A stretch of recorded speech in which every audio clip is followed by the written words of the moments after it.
Hey friends, welcome back to the channel. Today we'll be making some Crockpot BBQ Chicken Sandwiches.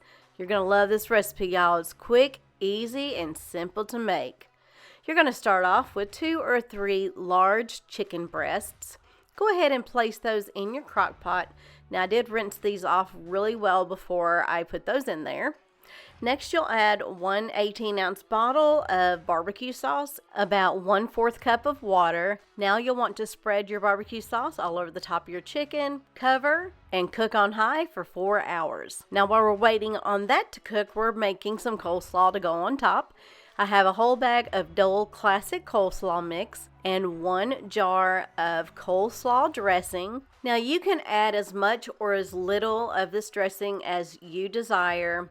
I like my coleslaw a little bit on the juicier side. Now after I mixed this up well, I did decide to add a little bit of black pepper to the top. Now once I did that, I gave it a really good stir and placed it in the refrigerator until we are ready to serve up our chicken sandwiches. After your 4 hours, check on your chicken to see if it is ready to shred. Mine was ready to shred, so I grabbed 2 forks and started shredding my chicken right up. You can shred your chicken as small or as big as you like. That is your choice.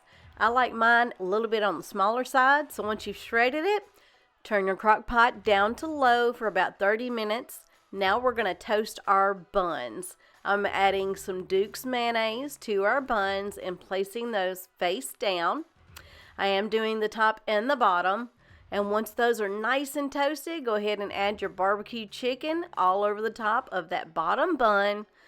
Add your coleslaw to the top and add your other bun. I serve these up with some potato chips and pickle spears. Enjoy, y'all.